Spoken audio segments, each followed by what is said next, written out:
4x4च्या मोरीमध्ये अंगणवाडी आहे आणि तुम्ही काहीतरी काय विश्वगुरू वगैरे व्हायचं तुम्हाला. एज्युकेशन कसं पाहिजे, it should be seriously amazing.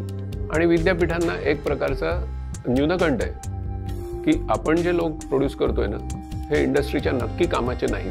कारण आपण शिक्षण आणि वर्क प्लेसेस यांचा बाय डिझाईन डिव्होर्स घडवून आणलेला आहे. इंडस्ट्रियल रिव्होल्युशनने एक वर्किंग क्लास तयार केला, आर्टिफिशियल इंटेलिजन्स एक अनवर्किंग क्लास तयार करणे. चांगला AI नसलेला देश म्हणजे चायना, आणि त्यांनी सांगितलं आमचं वॅक्सिन आम्हीच वापरणार, म्हणून आजही त्यांची 47 शहरं लॉकडाऊन आहेत.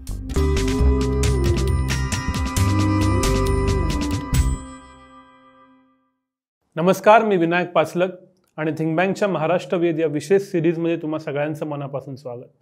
बदलत्या महाराष्ट्राचा आढावा आणि भविष्याचा वेध घेण्याचा आपण प्रयत्न करतोय. आणि गेल्या 2 वर्षात कोणत्या 2 क्षेत्रात आमूलाग्र बदल झाला असं कोणालाही विचारलं तर पटकन एक उत्तर येतं, ते म्हणजे शिक्षण आणि तंत्रज्ञान. त्यामुळे या विषयांचा वेध घेतल्याशिवाय ही सिरीज पूर्ण होऊ शकत नाही. आणि त्यासाठीच आपल्याबरोबर आज बोलण्यासाठी, गप्पा मारण्यासाठी आहेत विवेक सावंत सर. स्वागत आहे तुमचं. सर, थिंक बँकवरती पहिल्यांदाच येत आहेत, पण गेले 20 वर्ष तंत्रज्ञान, शिक्षण, त्यांचा कॉन्व्हर्जन्स या सगळ्यामध्ये जे काही प्रमुख व्यक्ती काम करतात त्यात विवेक सावंत सरांचा समावेश होतो.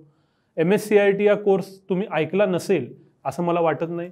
हा कोर्स असेल किंवा असे इतर अनेक शिक्षणातले प्रयोग असतील जे त्यांनी महाराष्ट्र नॉलेज कॉर्पोरेशन लिमिटेड या संस्थेच्या माध्यमातून केले. त्या संस्थेच्या स्थापनेपासून जवळपास 19 वर्ष सर त्याचे MD CEO होते आणि 2020 सालापासून ते या संस्थेचे चीफ मेंटॉर आहेत.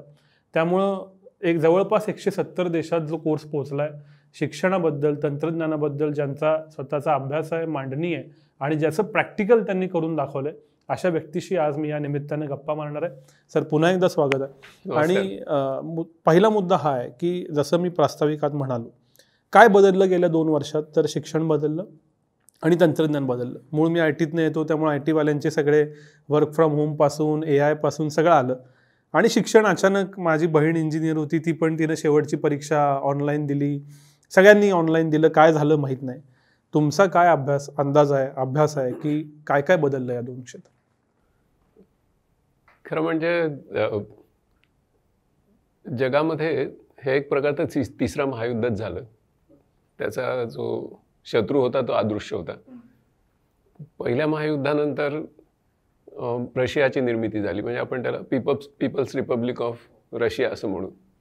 दुसऱ्या महायुद्धानंतर पीपल्स रिपब्लिक ऑफ चायना तयार झालं. तर तिसऱ्या महायुद्धानंतर काय झालं तर पीपल्स रिपब्लिक इन क्लाउड तयार झालं. जगातले सगळे लोक, तुम्ही, आम्ही सगळेजण सतत त्या क्लाउडवर असतो. म्हणजे हा जो कोरोना विषाणू आहे हा तुमचा एक शत्रू तर ठरला, कारण बिगेस्ट किलर. परंतु दुसऱ्या बाजूला त्यांनी एक महत्त्वाची भूमिका पार पडली, जे आमच्यासारख्या लोकांना डिजिटल डिव्हाइड ब्रिज करण्यासाठी आम्ही 20-20, 30-30 वर्ष काम केलं, ते जमलं नाही. तर या पठ्ठ्याने 2 वर्षात करून दाखवलं.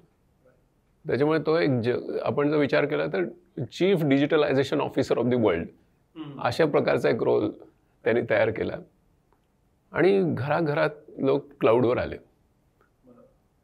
आता जे लोक, समाजाचे जे घटक कधी डिजिटल टेक्नॉलॉजीच्या जवळपासही येतील असं वाटलं नव्हतं, त्या सगळ्यांना त्याच्यावर येणं या विषाणूंनी भाग पाडलं. शिक्षणाच्या बाबतीमध्ये जी गोष्ट आहे ती अशी आहे की शिक्षण हे फक्त इन्फॉर्मेशन नाही आहे.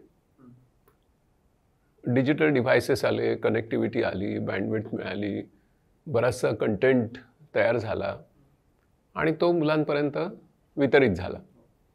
आणि काही सेवासुद्धा मिळाल्या, म्हणजे झूमवर बरेच क्लासरूम झाल्या वगैरे वगैरे.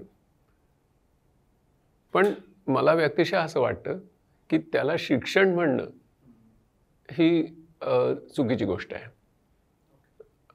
शिक्षणामध्ये काय आहे की तुम्ही स्वतः प्रत्यक्ष एखादी गोष्ट करून बघितल्याशिवाय त्याचं ज्ञान तुम्हाला होत नाही. तुम्हाला डिजिटल टेक्नॉलॉजी वापरून पोहायचं कसं याच्यावरशिवाय उत्तम व्हिडिओज बघायला मिळतील, पण स्वतः पाण्यात पडल्याशिवाय पोहता येत नाही. आणि ते जे येतं म्हणजे knowledge is information in action असं पीटर ड्रकरनी म्हटलेलं आहे. तर इन्फॉर्मेशनचा पार्ट झालेला आहे, ॲक्शनचा पार्ट किती झाला याच्यावर शिक्षण झालं की नाही हे अवलंबून आहे. पण हाच मुद्दा आहे की सगळं नॉलेज मिळालं म्हणजे स्क्रीनच्या आतून इन्फॉर्मेशन मिळालं. हां, आत्ताची जी बॅच पुढे जाते त्याच्यात मार्काचा फुगवटा वगैरे तर आहेच, तो कदाचित आपल्या चर्चेत येईल, पण इन्फॉर्मेशन मिळाली आहे त्याला नॉलेज समजून ही अख्खी पिढी पुढे जाते. मग ती 5वीतून 6वीत जाणारा असू दे, 10वीतला असू दे, 12वीतला असू दे किंवा इंजिनियर MBA असू दे. तर यांनी हा जो ब्रिज आहे की म्हणजे गॅप आहे ही की माझं फक्त इन्फॉर्मेशन मिळाली आणि मी नॉलेजकडे गेलेलो नाही, हे एकतर समजावून कसं घ्यायचा मुद्दा आणि घेतल्यानंतर तो गॅप ब्रिज कसा करायचा. बरोबर. हा समजून घेण्यासाठी एक सोपी युक्ती आहे, म्हणजे हा सगळ्या समाजाला कळण्यासाठी एक सोपी युक्ती आहे. म्हणायला सोपी, प्रत्यक्षात आणायला अवघड. ती काय आहे तर शिक्षणाचा जर आशय तुम्हाला खऱ्या अर्थाने ज्ञानात्मक, बोधात्मक, क्रियात्मक आणि भावात्मक अशा चारही पद्धतीने जर निर्माण करायचं असेल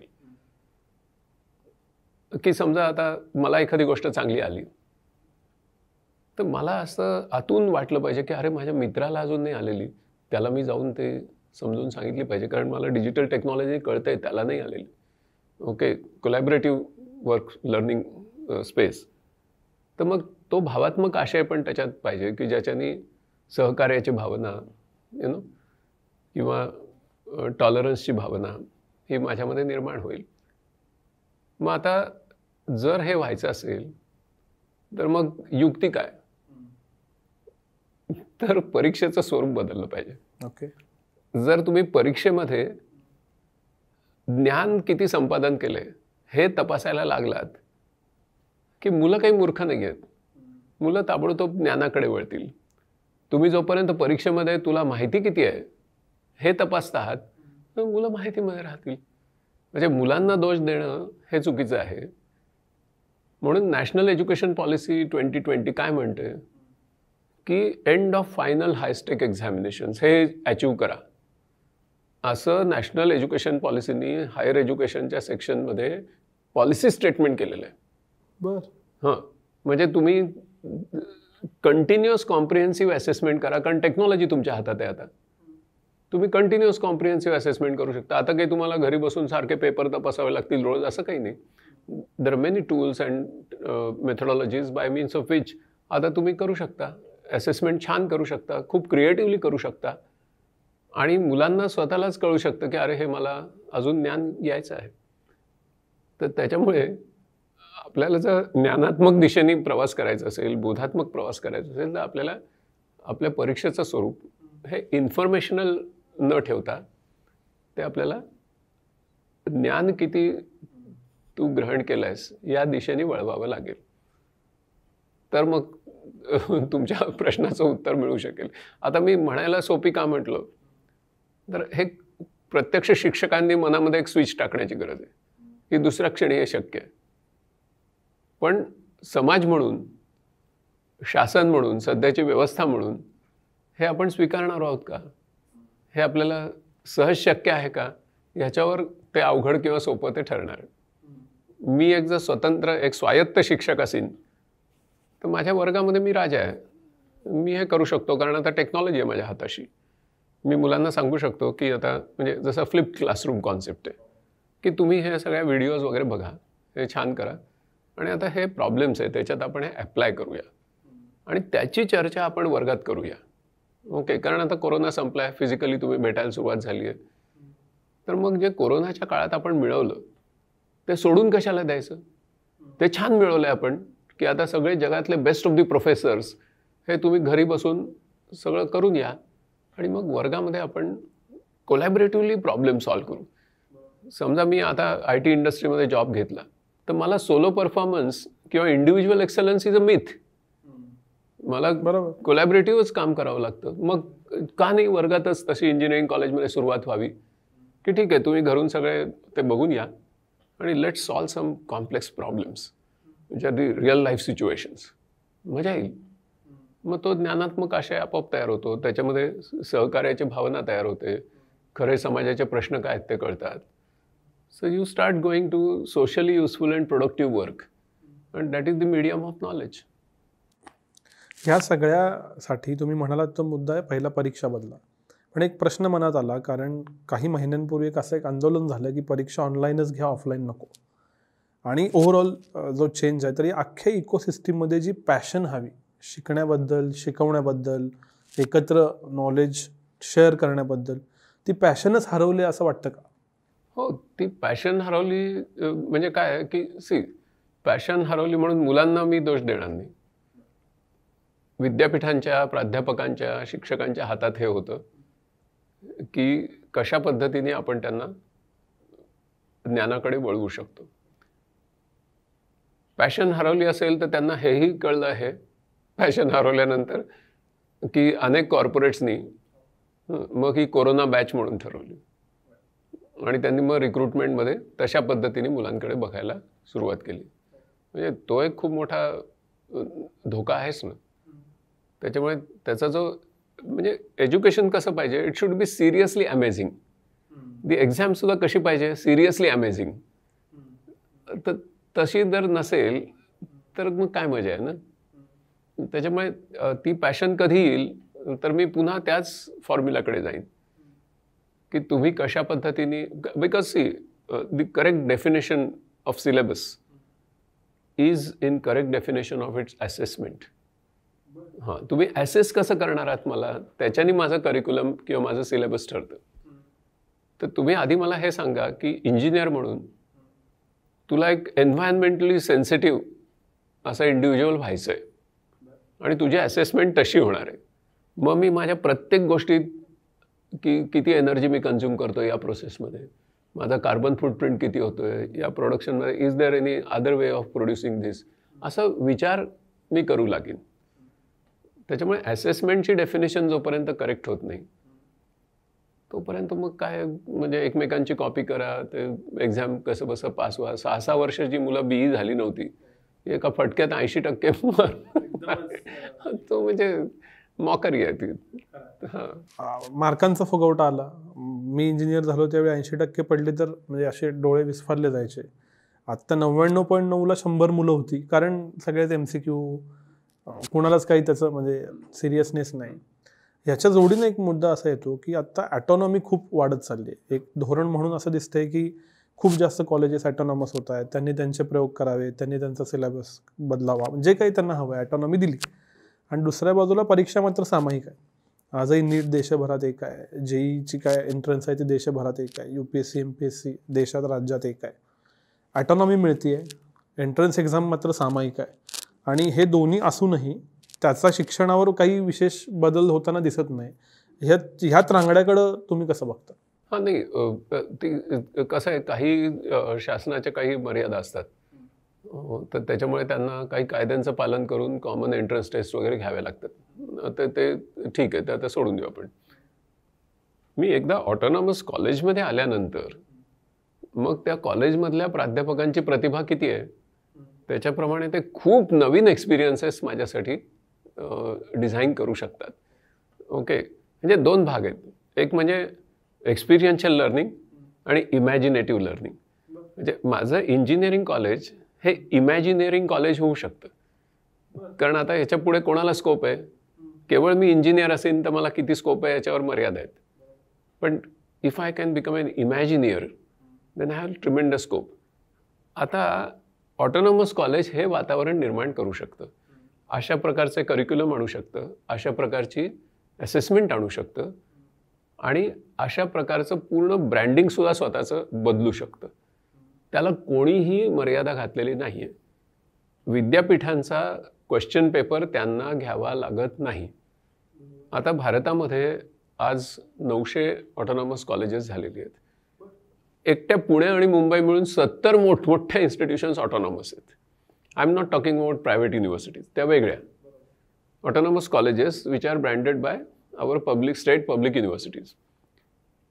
मग कोणी थांबवलंय? म्हणजे आमच्या जर फॅकल्टीचा माइंडसेट हा आम्ही 21व्या शतकाला सुसंगत असा केला तर आम्हाला तिथे काय काय नाही करता येणार. आणि त्याचे एक्सपिरियन्सेस देणं म्हणजे उदाहरणार्थ आता माझ्या कॉलेजमध्ये वॉल आहे, आणि तिथे माझे काही मित्र चित्र काढताना मला बघायला मिळतात. काढलेलं चित्र नाही, चित्र काढताना मला बघायला मिळतात. किंवा माझं मोठं कॅम्पस आहे, त्याच्यामध्ये आम्ही सगळे विद्यार्थी मिळून बायोडायव्हर्सिटी पार्क कसं तयार करतो ह्याला आम्हाला काही गुण मिळतात. कारण आम्हाला क्लायमेट चेंजच्या जगामध्ये इंजिनियर व्हायचं आहे किंवा क्लायमेट चेंजच्या जगामध्ये मॅनेजर व्हायचं आहे. तर आता without biodiversity you can not face that. मग तुम्हाला तिथे ग्रासलँड इकोसिस्टीम करता येते का, एस्च्युरी इकोसिस्टीम करता येते का, ड्रायलँड इकोसिस्टीम करता येते का, आणि मग काय मजा. मग त्याच्यात तुम्ही करत राहा काम. आणि त्याचे प्रश्न काय आहेत ते समजून घ्या. आणि कोणी सांगितलं आहे तुम्हाला, काही रिस्ट्रिक्शन नाही आहे. म्हणजे ऑटोनॉमस कॉलेजमध्ये M1, M2, M3 हे कोर्सेस डल अँड ड्राय शिकवायची काहीच गरज नाही आहे. आता मी ॲक्च्युअल इंजिनिअरिंग सिच्युएशन घेईन आणि मी त्या सिव्हिल इंजिनिअरिंगच्या मुलांना सांगेन की तुम्हाला 4 वर्ष आता सिव्हिल इंजिनिअरिंग शिकायचं आहे, त्यातली पुढची 3 वर्ष कोर सिव्हिल इंजिनिअरिंग. त्यात काय काय बरं सिच्युएशन येतात, या सिच्युएशन येतात. त्याच्यासाठी तुम्हाला मॅथमॅटिक्स काय काय लागतं, हे लागतं, हे लागतं, हे लागतं. ओके, मग फर्स्ट इयरचं M1 आपण तसं आता करूया. प्रत्येक वेळी कॉन्टेक्स्च्युअलायझेशन आणि इन्फॉर्म क्युरिओसिटी याचा परिपोष करणं हे ऑटोनॉमस कॉलेजेसना शक्य आहे. त्याच्यातून कुठेतरी आपल्याला पुढे एक नवीन देश घडवता येईल ना. तर तसं ते फ्रीडम त्यांनी घेतलं पाहिजे. नाही तर तो जुन्या माइंडसेटनी ऑटोनॉमी राबवायची. फार फरक काहीच म्हणजे स्वातंत्र्यानंतरचा भारत हा म्हणजे ब्रिटिश पद्धतीने त्याला या ऑटोनॉमीच्या संदर्भातूनच अजून एक प्रश्न असा मनात येतो की एका बाजूला म्हणायचं की आता मिक्स्ड लर्निंग आहे, आता वेगवेगळ्या आंतरशाखीय शिक्षण आहे, पण प्रत्यक्षात डिग्र्या बघितल्या तर आता BE हा फक्त कॉम्प्युटर सायन्स उरलं आहे. म्हणजे 100 इंटेक असेल तर आता ऑलमोस्ट टप्प्याटप्प्यानं त्यातल्या 100 पैकी 80 वेगवेगळ्या कॉम्प्युटर सायन्सच्या डिग्र्या, उरलेल्या 20मध्ये थोडं मेकॅनिकल, थोडं सिव्हिल, थोडंसं इलेक्ट्रॉनिक्स असंच मिक्स करायला असं होत चाललं. सेम इतर शाखांमध्येही होतं आहे की एकच म्हणजे जे मार्केटला वाटतं ना तेच देऊन टाका, बाकी सगळं राहू दे.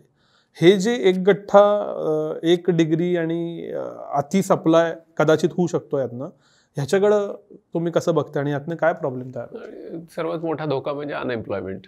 अनावश्यक अशी करिक्युलम फक्त प्राध्यापकांना ती येतात किंवा मला जे येतं तेच करिक्युलम असलं पाहिजे या आग्रहापोटी, किंवा आमची जी पुस्तकं आहेत त्याच्यामध्ये जे दिले तेच विद्यार्थ्यांना शिकलं पाहिजे. आणि आम्ही गेटकीपर्स आहोत डिग्रीचे, त्याच्यामुळे आमच्या हातात ती सत्ता आहे म्हणून आम्ही वाटेल ते करू. त्याच्याने विद्यार्थ्यांचं नुकसान होतं. तुम्ही जे मिक्स लर्निंग म्हणालात किंवा इंटरडिसिप्लिनॅरिटी म्हणालात, किती सोपी एज्युकेशनमध्ये मेथड आहे बघा. Project based learning. पहिल्या वर्षी तुम्ही काही फाउंडेशन्स वगैरे तयार करा आणि पुढे मग कॉलेजची 2 वर्ष 3 वर्ष जी काही आहेत, कुठलंही कॉलेज असो, आर्ट्स असो, सायन्स असो, प्रोजेक्ट बेस्ड लर्निंग करू द्या मुलांना कोलॅबरेटिव्हली, त्यांचे छोटे ग्रुप्स करून. आणि project based learning is a very well evolved pedagogy. असं नाही आहे की मला वाटतं म्हणून मी तुम्हाला सांगतोय. ही आंतरराष्ट्रीय पातळीवर अतिशय वेल इव्हॉल्व्ड अशी पेडागॉगी आहे. त्याच्या नॉर्म्स आहेत, त्याची स्टँडर्ड्स आहेत, त्याच्या असेसमेंट मेथड्स आहेत आणि त्याचं कम्प्लीट एक इंटेलेक्च्युअल स्कॉलरली फ्रेमवर्क आहे. ते आपल्या फॅकल्टींना कसं सांगायचं so that they will be excited की मग प्रोजेक्ट बेस्ड लर्निंग करू. दुसरा एक पॅराडाईम आहे that is called work based learning. हां, तर work based learning WBL is a very well evolved paradigm. हां, म्हणजे ज्याची खरं म्हणजे सुरुवात महात्मा गांधींनी केली, पण जगाला ते माहिती नाही. जगात जे वर्क बेस्ड लर्निंगवर ग्रंथ लिहितात त्यांना महात्मा गांधींची नई तालीम माहिती नाही. नई तालीममध्ये महात्मा गांधींनी काय विचार दिला, तर त्यांनी स्वतःबद्दलच म्हटलं की नई तालीम ही माझी जगाला दिलेली सर्वोत्तम आणि अखेरची भेट आहे. असं गांधी स्वतःविषयी खूप कमी बोलायचे. सत्याग्रहाबद्दल त्यांनी असं म्हटलेलं नाही, नई तालीमविषयी म्हटलंय. का तर गांधींनी एक फार महत्त्वाचा प्रश्न विचारला आहे आणि तो आजच्या जमान्यात खूप रिलेव्हंट आहे. तो प्रश्न काय आहे की ज्ञानार्जनाचं खरं माध्यम काय. गांधींनी आता कॉलेज या शाळात विचारला जातो प्रश्न तो नाही विचारला, what is the medium of instruction. Instruction is no longer required. ज्ञान मिळवलं पाहिजे, तर ज्ञानार्जनाचं माध्यम काय असं गांधींनी विचारलं. आणि मग फिनिक्स आश्रमामध्ये प्रयोग केले, पुढे वर्ध्याला केले. त्याच्यातून एक सूत्र शोधून काढलं की सामाजिकदृष्ट्या उपयुक्त आणि उत्पादक काम हेच ज्ञान मिळवण्याचं माध्यम आहे. म्हणजे विनोबांच्या भाषेत सांगायचं तर डोक्यात बुकं आणि बुकात डोकं हे काही ज्ञानाचा मार्ग नाही. सामाजिकदृष्ट्या उपयुक्त आणि उत्पादक काम हाच ज्ञान मिळवण्याचा एकमेव मार्ग आहे. मग आता जर विद्यार्थी ज्ञान मिळवायला येत असतील तर त्यांना तशा कामाची संधी मिळाली पाहिजे. इतकं ऑब्व्हियस आहे. मग आता अनेक प्रगत देशांमध्ये मुलांना वर्क बेस्ड लर्निंग देतात. तर ॲक्च्युअल वर्क प्रोजेक्टमध्ये थोडीशी आर्टिफिशियलिटी असते. वर्कमध्ये नॅचरल असतं की कंपनी चालू आहे, वर्कप्लेस चालू आहे आणि तुम्ही त्याच्यात जा, भिडा. मग ते काम करताना तुम्हाला जे मिळतं that is called tacit knowledge. ते अव्यक्त असतं. तुम्हाला कळतं की हे काम कसं करायचं. तुम्ही करून दाखवा म्हटलं तर करून दाखवू शकता. मग आता कॉलेजचा कुठे प्रश्न येतो तर how do you go from tacit knowledge to explicit theoretical knowledge. हां, that is degree education. Okay, मला हे करता येतं आता, पण हे कसं करायचं, हे पुन्हा पुन्हा कसं दुसऱ्यांनाही करता येईल, याच्यासाठी you require explicit theory so that there is a replicability. मग तुम्ही संस्कृतीचा विकास करता, ती पुढे जाते, कारण ते इतर लोक फॉलो करून त्याचा उपयोग करून पुढे जातात. म्हणून मी आधी I begin with work. From work I derive knowledge and again knowledge not for the sake of knowledge, that is otherwise knowledge consumerism. From knowledge I go to more profound work. Okay, आणि ही upward spiral अशी चालू राहते. So that the student goes from knowledge to work to more profound knowledge, from knowledge again to more profound work, असं चालू राहतं ते. So ही जी upward spiral आहे ती बिल्ड करण्याची कला आणि सतत आयुष्यभर ते करत राहण्याची क्षमता म्हणजे खरं म्हणजे शिक्षण. त्याच्यामुळे वर्क बेस्ड लर्निंग हा एक दुसरा पॅराडाईम आहे. तर हे नवे पॅराडाईम म्हणजे क्लासरूम बेस्ड लर्निंगपासून आपल्याला जे पुढे जायचं आहे, because technology is at our hands. त्याच्यामुळे क्लासरूममध्ये सगळी डोकी झोपलेली आहेत, एक शिक्षक जागा आहे, बाकीचे जबरदस्तीने ऐकून घेत आहेत. त्याला फार काही आता म्हणजे पूर्वी ते ठीक होतं, कारण शिक्षक हा माहितीचा साठा होता आणि माहितीचा दाता होता. तोपर्यंत हे सगळं छान होतं. आता त्याची काही गरज नाही आहे ना. आता we have to get to the bones of real problems आणि like tutorial classrooms and things like that. तर असं जर केलं तर मुलं अजिबात असं म्हणत नाहीत की हे करू नका. मुलं अजिबात असं म्हणत नाहीत की 21 अपेक्षित प्रश्नांना 21 अपेक्षित उत्तरं अपेक्षित वेळात दिली असता आम्हाला अपेक्षित गुण मिळाले पाहिजे. मुलं म्हणतायत की आम्हाला अनपेक्षित प्रश्न विचारा, पण तसं आम्हाला घडू द्या. एका बाजूला एम्प्लॉयर म्हणतो अरे जॉब आहेत माझ्याकडे पण चांगली माणसं मिळत नाहीत रे. चांगली माणसं हा कॉमन लोकांना विचारल्यावरचा मला एक कॉमन प्रॉब्लेम वाटतोय. तो बरोबर का चूक ते तुम्ही सांगा. दुसऱ्या बाजूला विद्यार्थी तरुण असं म्हणतात की जॉबच नाहीत, बेरोजगारीचं प्रमाण वाढतंय. मला हे कायम कन्फ्युजन वैयक्तिक पातळीवर होत आले की एका बाजूला जॉब द्यायला लोक तयार आहेत आणि दुसऱ्या बाजूला तरुण म्हणतात की जॉब नाही. हा प्रश्न कसा सुटेल? अगदी सोपं उत्तर याचं. कारण आपण शिक्षण आणि वर्क प्लेसेस यांचा बाय डिझाईन डिव्होर्स घडवून आणलेला आहे. म्हणजे इथे तू फक्त शिकायचं, कुठलंही काम केलंस तर याद राख, आणि तिकडे काही शिकायचं नाही, तिकडे फक्त काम करायचं. 21व्या शतकात हे चुकीचं आहे. त्याच्यामुळे तू काम करताना शिक. ओके, हाच त्याचा मंत्र आहे. पूर्वीचं एज्युकेशन जे होतं ते आता लवकरात लवकर बंद केलं असता हा प्रश्न मिटेल. त्याच्यामुळे होतं कसं बघा तुम्ही, की शेवटी मनुष्य कुठे शिकतो, कुठे शिकतो बघा. आता मी आमच्या कंपनीत एवढे बी लोक अगदी म्हणजे छोट्याशा पोझिशन असतात त्याला 20-20 हजार ॲप्लिकेशन येतात, गाळणी करून करून मुलं घेतो. शेवटी काय होतं, ते कसं शिकतात, तर मग एक प्रोजेक्ट येतो, त्या प्रोजेक्टवर तो कुठल्या तरी इतर लोकांबरोबर थोडा ज्यांना अनुभव आहे त्यांच्याबरोबर कामाला सुरुवात करतो. ओके, आणि मग तो चुकत कारण all learning is by failure. Okay, there should be no stigma on failure. By design human beings are not efficient. Human being, कारण तिचं लर्निंग प्रोसेस ही लॉसीच आहे. कारण असं खटकन पहिल्या फटक्यात तुम्हाला करेक्ट शिकताच येत नाही. तुम्हाला अनेक प्रयोग करून म्हणजे तुम्ही चालायला कसे शिकलात, बोलायला कसे शिकलात हे आठवलं तर, तुम्ही सायकल चालवायला कसे शिकलात हे आठवलं तर, तसंच तुमचं सगळं कोडिंग पण तसंच आहे, सगळं तसंच आहे. तर त्याच्यामुळे तसा वाव त्याच्यात मिळतो आणि मग तुम्हाला हळूहळू ते स्वतः करून बघितल्यामुळे कळतं.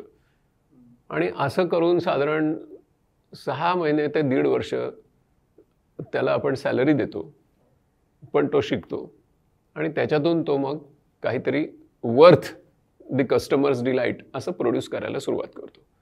म्हणजे शेवटी शिक्षणाची प्रक्रिया काय झाली तर ती ॲक्च्युअल वर्क बेस झाली, ॲक्च्युअल प्रोजेक्ट बेस झाली. मग आता हीच कॉलेजमध्ये आणायला कोणी नाही म्हटलं, कशासाठी हे सगळं आपण कळलं की नाही. तर त्याच्यामुळे मला असं नेहमी वाटतं की जुन्या काळातली ही जी मॉडेल्स आहेत शिक्षणाची, ही जेवढ्या लवकर आपण सोडून देऊ तेवढ्या लवकर आपण ह्या म्हणजे खऱ्या खऱ्या शिक्षणाकडे.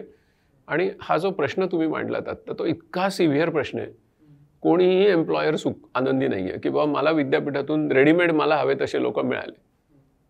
आणि विद्यापीठांना एक प्रकारचा न्यूनगंड आहे की आपण जे लोक प्रोड्यूस करतोय ना, हे इंडस्ट्रीच्या नक्की कामाचे नाहीत याची त्यांना खात्री आहे. फक्त ही कोंडी फोडायची कशी, तर त्याच्यासाठी ही नवी पेडागॉगी आपल्याला स्वीकारावी लागेल. बरं, ही पेडागॉगी म्हणजे काही नवीन गोष्ट आहे का? खरं म्हणजे ही आता वर्क बेस्ड लर्निंगची पेडागॉगी ही टेक्नॉलॉजीनी सपोर्ट करता येते. टेक्नॉलॉजीनी त्याच्यामध्ये खूप नवीन गोष्टी घालता येतात. Because content can be reached, interactivities can be build across the boundaries. हे तर खूप मोठे फायदे आहेत त्याचे. पण त्याचं मूलतःही नवीन आहे का? तर नाही. मूलतः आपल्याकडे गुरु शिष्य नावाची गोष्ट होती. ते गुरुगृही राहून सगळी कामं करावी लागायची. किंवा दुसरी सिस्टीम भारतातली मी तुम्हाला सांगेन ती म्हणजे उस्ताद आणि शागिर्द. शागिर्द उस्तादकडे जायचा आणि उस्ताद जे जे सांगेल ते करायचा. मग उस्ताद कसं काम करतो ते तो बघायचा आणि त्याच्यातून तो घडायचा.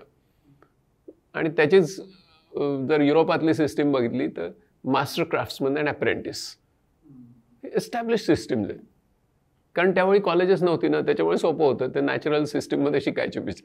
नंतर आपण त्याचा एक वेगळा पूर्ण एक रिलेटिव्ह ऑटोनॉमी असलेलं एक क्षेत्र निर्माण केलं आणि मग त्याच्या भोवती आपण मोठमोठ्या उंच भिंती बांधून त्याला समाजापासून पूर्ण कट केलं. म्हणजे मला एकदा डॉक्टर अभय बंग असं म्हणाले होते की शाळा नावाची जी पद्धत आहे ती ब्रिटिशांच्या अप्रतिम अशा विनोदबुद्धीचं एक प्रकारचं प्रूफ आहे. याचं कारण जे जीवनात सहज शिकायला मिळतं ते तिथे शिकू नका. तुम्ही एका वर्गखोलीत बसा आणि त्या फळ्यावर आम्ही तुम्हाला जीवन दाखवतो. ह्याच्या इतकं दुसरा विनोद असूच शकत नाही.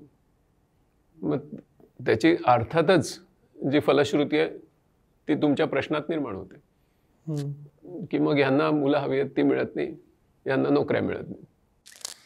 अजून एक प्रश्न असाच एम्प्लॉयर साईडनं जो येतो की इतक्या फास्ट सगळा कॉन्टेक्स्ट बदलतोय. म्हणजे 5-6 वर्षापूर्वी मला कोणी म्हणलं असतं की विद्यार्थी असताना की अरे लिबरल आर्ट्समधली कॉलेजेस एवढी मोठी आहेत आणि त्यांची गरज पडणार आहे, तर मी स्वतःवरही विश्वास ठेवला नसता, त्यालाही म्हटलं नसतं. तंत्रज्ञानाची कंपनी चालवताना 2 वर्षापूर्वी फुल स्टॅक होतं, आता मेन स्टॅक आला, आता टॅब्लो आलं, ते तर दर 2-3 वर्षानं काहीतरी वेगळंच येतं. तर हे जे सातत्यानं शिकणं आहे, वयाच्या 40शीत पुन्हा शिकायला लागेल, 45शीत शिकायला लागेल, म्हणजे आता कधीही शिकावंच लागेल.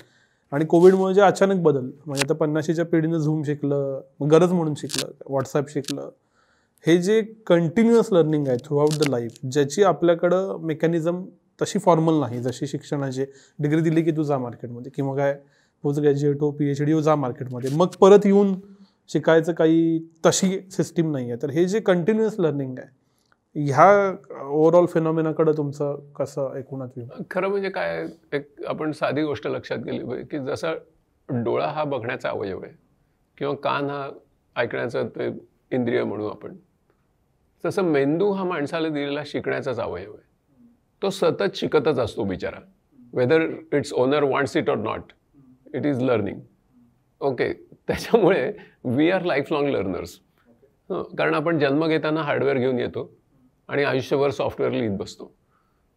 कारण कसं आहे की इतर प्राण्यांमध्ये कसं होतं की ज्यावेळेला त्यांची संतती निर्माण होते ती जवळजवळ फुल्ली डेव्हलप्ड असं ब्रेन घेऊनच जन्माला येते.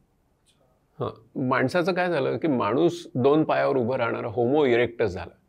त्याच्यामुळे त्याच्या माकड हाड आणि त्याच्या बाजूच्या हाडांची रचना अशी विचित्र झाली की संपूर्ण मेंदू विकसित केलेला गर्भ त्या स्त्रीच्या शरीरातून बाहेरच पडू शकत नाही.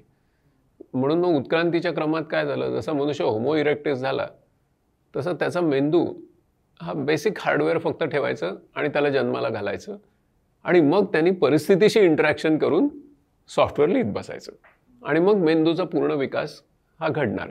म्हणजे काय तर शिक्षण. ओके, नाही तर मग माकडांच्या शाळा नसत्या का निघाल्या, मग माणसांच्याच का निघाल्या? माणसांमध्येच का बरं शिकण्याचा प्रश्न निर्माण झाला? माणसांमध्ये जसा खाण्याचा प्रश्न आहे तसा माकडांमध्ये खाण्याचा प्रश्न आहे, मग शिक्षणाचं का नाही आहे? त्याचं कारण त्यांचं शिक्षणाचं कामच नाही, त्यांचा मेंदू पूर्ण विकसित आहे आणि आपला मेंदू it keeps on developing till such time the owner is alive. So त्याच्यामुळे लाईफ लॉंग लर्निंग हे आपलं म्हणजे जीवित कार्यच आहे. म्हणजे जीवन हे शिक्षण अशी खरी परिस्थिती आहे. आता काय शिकायचं हा महत्त्वाचा प्रश्न आहे. शिकण्याचं तर चालू आहे प्रोसेस, काहीतरी तो शिकतच राहतो बिचारा, कारण त्याला इतके इनपुट्स मिळत राहतात की त्याच्यावर तो आपल्या पूर्वज्ञानाप्रमाणे संस्कार करून नवीन ज्ञानाची रचना करतच राहतो. ही तर नॅचरल प्रक्रिया. मग काय शिकायचं? तर मला आता भोवतीची परिस्थिती जी आहे ती वेगाने बदलते. पूर्वी वेग नव्हता असं नाही, पण आता स्पीड, हाय स्पीड आणि ब्रेकनेक स्पीड. म्हणजे पूर्वीच्या रेव्होल्युशन ज्या झाल्या त्याला 100 वर्ष लागली, किंवा अगदी IT रेव्होल्युशनसुद्धा म्हणता म्हणता 50 वर्ष लागून गेली. आता तसं होत नाही. आता मी 5 वर्षापूर्वी रस्त्यावर उभा असताना काहीतरी हातातलं गडबड करून एक टॅक्सी माझ्यासमोर आणतो. ही गोष्ट बऱ्याचशा मोठ्या प्रमाणात लोकांना अज्ञात होती. आता ते घडतं. हायपर लोकॅलिझम म्हणजे हे जे मेगा ट्रेंड्स येतात हे आता 5-5 वर्षात येऊन बदलतात. मग त्याच्यामुळे आता मला त्यांचा अन्वयार्थ समजून घेणं, मेगा ट्रेंड्स काय आहेत, मेगा ट्रेंड्स हे त्याच्यामध्ये जे रिसर्च अँड डेव्हलपमेंट इनपुट्स आणि फंडिंग केलं जातं त्याच्या मागे 20-20 वर्ष, त्याच्याने त्याचे ट्रेंड ठरत जातात. ते तुमच्या आणि माझ्या इच्छेप्रमाणे बदलत नाहीत. त्याच्या विरुद्ध पोहायचा प्रयत्न करणं म्हणजे दगडाच्या भिंतीवर डोकं आपटण्यासारखं. मग आता तुम्हाला काय हे आहे की त्याच्यावर स्वार कसं व्हायचं. मग ह्याच्यासाठी लाईफ लॉंग लर्निंग, नवे नवे मेगा ट्रेंड्स काय येत आहेत आणि त्याचा मी माझं जे लाईफ मिशन आहे, माझ्या जीवनाचा जो पर्पज आहे, जो मुख्य हेतू आहे, तो मी यशस्वी करण्यासाठी, तो फलद्रूप करण्यासाठी मी आता ह्या मेगा ट्रेंड्सवर कसं स्वार होऊ हे शिकणं. आणि हे माझं पर्सनलाइज लर्निंग आहे. तुमचं वेगळं, माझं वेगळं, सगळ्यांचं वेगळं. तर ती कला आता महत्त्वाची. म्हणजे लर्निंग हाऊ टू लर्न म्हणजे तुम्हाला नुसतं कॉन्फिडन्स असणं, किंवा तुम्ही नुसतं रिस्पॉन्सिबल असणं, किंवा तुम्ही नुसतं क्रिएटिव्ह असणं किंवा इनोव्हेटिव्ह असणं हे पुरेसं नाही आहे. You have to be reflective की मी नक्की शिकतोय कसा. हे माझ्या अंतर्मनाने, माझ्या मनोव्यापारांकडे मी साक्षीभावाने बघणं, तटस्थपणे बघणं आणि त्याच्यामध्ये परिणामकारकता वाढवत जाणं. म्हणजे मग मी खरा लाईफ लॉंग लर्नर म्हणून इफेक्टिव्ह लाईफ लॉंग लर्नर होतो आणि म्हणून effective member of the society होतो. कारण आता म्हणजे तुम्ही किती चांगले लर्नर आहात त्याप्रमाणे तुम्ही सोसायटीचे किती इफेक्टिव्ह मेंबर आहात हे आता ठरतंय. पूर्वी एखादी कला, एखादा ज्ञानाचा कण हा मिळाला तरी आयुष्य त्याच्या पेन्शनर होईपर्यंत सगळं तेच चालायचं, तेवढ्या एका स्किलवर चालायचं. Now the definition of skill is how to reskill yourself, how to deskill, how to unlearn, how to relearn. हेच स्किल आहे. मग त्याच्यासाठी रिफ्लेक्टिव्ह प्रॅक्टिस ह्या गोष्टीला आता शिक्षणामध्ये महत्त्व दिलं पाहिजे. की तू कसं शिकतोयस, तुझ्या अडचणी काय येत आहेत, तू कुठल्या पद्धतीने जास्त चांगलं शिकू शकतोस, तुझी लर्निंग स्टाईल काय आहे, ह्याचं आकलन लवकर होणं आणि मग त्या स्टाईलचा उपयोग करून you become effective learner, lifelong learner. ही आताची दिशा आहे. या सगळ्यामध्ये गेल्या 10 वर्षात अजून एक गोष्टीचा बजवर्ड चालू राहतो म्हणजे innovation, innovation, innovation.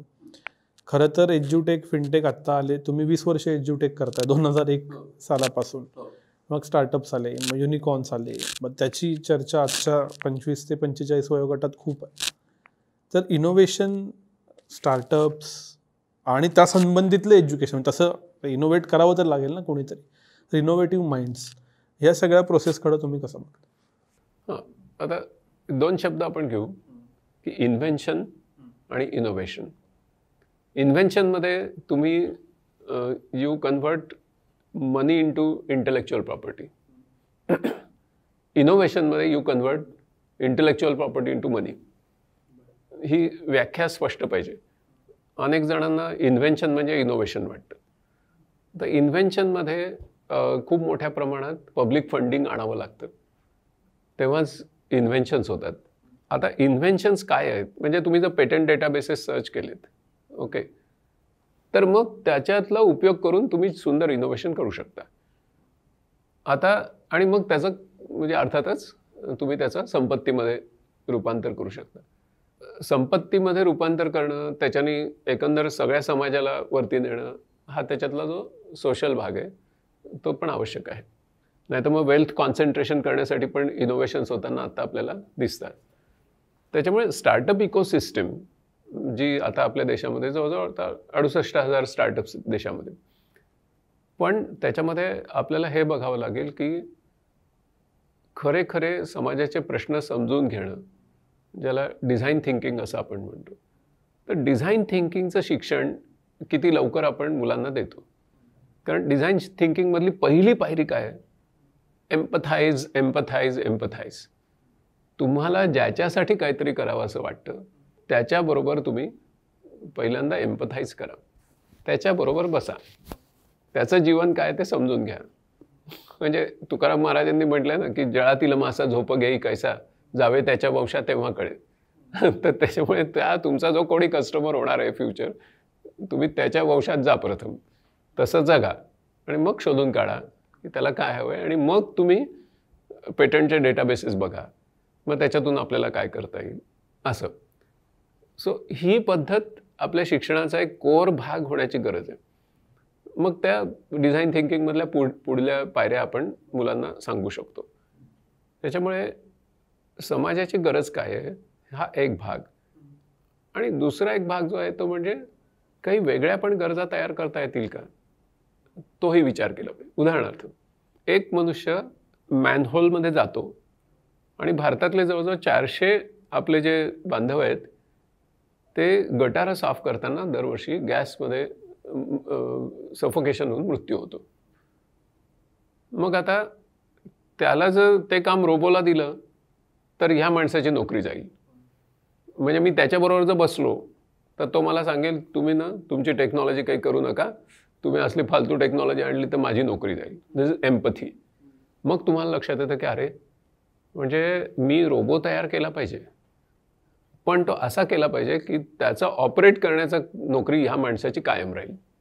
Then that becomes a socially responsible innovation. पण आधी मला जर हेच माहिती नसेल की माझे 450 देश बांधव दरवर्षी असे मरतात, तर मी काहीतरी आर्टिफिशियल गोष्टींसाठी काहीतरी इनोव्हेशनच्या नादात राहतो आणि अखेर शेवटी मी अयशस्वी होतो, अपयशी होतो, माझं बिझनेस मॉडेल बसत नाही. सो त्या दृष्टीने मुलांचं ओरिएंटेशन करणं, म्हणजे मला नोकरी मिळत नाही म्हणून मी स्टार्टअपमध्ये सांगणं ही एक वेगळी गोष्ट आहे. म्हणजे मग ते मला नोकरी मिळत नाही म्हणून मी काय तर म्हणजे स्पर्धा परीक्षा सध्या देतोय असं सांगण्यासारखं आहे, ते चुकीचं आहे. मला खरोखर काहीतरी एक प्रश्नांनी हैराण केलेलं आहे आणि आता मला काहीतरी त्याचं उत्तर शोधायचं आहे, तर मग त्याची सिस्टमॅटिक मेथड काय, तशा प्रकारचं माझं एज्युकेशन झालं आहे का, आणि तशा प्रकारचे जे रिसोर्सेस आहेत स्टार्टअप इकोसिस्टीममधले ते मला ॲक्सेसिबल आहेत का. नुसतं फंडिंग नाही आहे तर मला पेटंटचा सर्च क्विकली करता येतो का. ओके, म्हणजे आता just using cooling a liquid, तुम्ही सगळ्या फिजिक्सच्या प्रोफेसरांना बसवा आणि methods of cooling a liquid, म्हणजे माझा असा अंदाज आहे की फार झालं तर 10 ते 15 मेथड म्हणजे डोक्यावरून पाणी गेलं लिहू शकता. You go to patent databases, you get at least 140 methods of cooling a liquid. Okay, मग त्याच्यातून तुम्ही अल्ट्रासॉनिक्सचा वापर करून मोठेच्या मोठे कंटेनर्स जे सोप सोल्युशनच्या लिक्विडने भरलेले आहेत, त्याचा फक्त ती जी त्याची व्हायब्रेशनल मोड आहे तो एक्झॅक्टली त्या मेटलच्या प्रॉपर्टीजमधून प्रोड्यूस करून जस्ट अल्ट्रासॉनिक त्याच्यात पाठवून तुम्ही सगळी सीडिंग घडवून आणू शकता आणि एक्झॉथर्मिक रिॲक्शन टेक्स प्लेस, दी कंटेनर बिकम्स हॉट, दी लिक्विड गेट सॉलिडिफाईड. एकदम प्राईस कमी झाली प्रॉडक्टची. दिस इज इनोव्हेशन. कारण मग तुम्ही मार्केटमध्ये फारच कॉम्पिटिटिव्ह झालात. पण हे कधी मिळालं? फळ्यावर जे अवेलेबल लोक आहेत त्यांच्या बुद्धिमत्तेतून नाही मिळालं. यू सर्च म्हणजे पूर्वसुरींनी जे जे ज्ञान विकसित केलेलं आहे, so you more and more knowledgize your product and productize your knowledge. Okay, नॉलेजायझेशनचं काम का आवश्यक आहे? तर आताचे प्रॉडक्ट्स येत आहेत सगळे जगामध्ये. Vaccine is a biggest example. What a big business pharma industry did last 2 years. जे सगळे प्रॉडक्ट्स येत आहेत जगामध्ये, मग तुमची ती कार असो, तुमचे मोबाईल फोन असो, तुमचे लॅपटॉप असो, तुमचे होम अप्लायन्सेस असो, मोस्ट ऑफ द थिंग्स, तुमचा चष्मा असो, वॉट एव्हर, त्याची जी प्राईस आपण पे करतोय, ओके, तर त्या प्राईसमध्ये आपण कशाची प्राईस पे करतोय? तर आपण त्याच्या मटेरियलची प्राईस पे करत नाही आहे. ओके, त्याच्यातल्या एनर्जी कंटेंटची प्राईस पे करत नाही आहे, त्याच्यातल्या डम लेबर इनपुटची प्राईस पे करत नाही आहे, त्याच्यातल्या फायनान्शियल कॅपिटल इनपुटची प्राईस पे करत नाही आहे. मग आपण प्राईस पे कशाशी करतोय? तर ती त्याच्यातल्या ॲक्शनेबल नॉलेज इनपुटची प्राईस आपण देतोय. बरं, ही सध्याची म्हणजे त्याच्यामुळे नॉलेज इकॉनॉमी उभी आहे. ओके, त्याच्यामुळे मला ॲक्शनेबल नॉलेज असलेली इनोव्हेशन्स आणणं हे माझं भविष्यातल्या सक्सेसचं गमक आहे. मी जर मटेरियल इनपुटची इनोव्हेशन आणली तर perhaps I may not succeed. तर त्या दृष्टीने आपल्या मुलांना आत्तापासून तसं एक्सपोजर देणं ही गरज आहे. आत्ता जी आपण मोबाईल फोनची प्राईस पे करतो ते पैसे कोणाला जातात असं जर इंजिनिअरिंग कॉलेजमधल्या मुलांना आपल्या विचारलं तर ते बहुतेक त्या कंपन्यांची नावं सांगतील. पण खरं पैसे कुठे जातात?